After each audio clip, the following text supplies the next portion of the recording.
Hormuz நீரிணையில் ஈரானின் நிழல் கடற்படை மிகவும் தந்திரமாக செயல்பட்டு அமெரிக்காவின் தடைகளை தகர்த்துள்ளது என்று அல் ஜசீரா தகவல் வெளியிட்டுள்ளது. ஈரான் மீது அமெரிக்காவும் இஸ்ரேலும் இணைந்து போர் தொடுத்த பின்னரான மார்ச் 1 தொடக்கம் ஏப்ரல் 15 வரையான காலப்பகுதியில் 185 கப்பல்கள் 222 பயணங்களை ஹார்மூஸ் வழியாக மேற்கொண்டன. இந்த பயணங்களில் 77 அதாவது 38.5% பயணங்கள் நேரடியாகவோ அல்லது மறைமுகமாக ஈரானுடன் தொடர்புபட்டவை. அதிலும் நீரிணையை கடந்த 61 கப்பல்கள் சர்வதேச தடைப்பட்டியலில் இடம்பெற்றவை.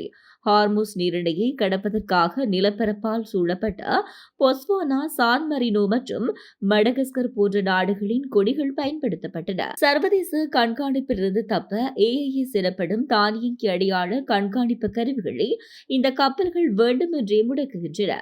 கப்பல்களின் உண்மையான உரிமையாளர்களை மறைக்க சீனா, கிரீஸ், ஐக்கிய அரபு அமீரகம் போன்ற நாடுகளில் உள்ள போலி நிறுவனங்கள் பயன்படுத்தப்பட்டுள்ளன என்றும் தெரிய வருகிறது. போருக்கு முன்னதாக ஹார்மூஸ் நீரிணையை 100 கப்பல்கள் கடந்தன. இதில் தற்போது பெரும் வீழ்ச்சி காணப்படுகிறது. இதே நேரம் வளைகுடா பிராந்தியத்தில் 2000 கப்பல்களில் சுமார் 20,000 மாலுமிகள் சிக்கியுள்ளனர். 2ஆம் உலகப் போருக்கு பின்னர் ஏற்பட்டுள்ள மிக மோசமான கடல்சார் நெருக்கடி இதுவென கூறப்படுகிறது.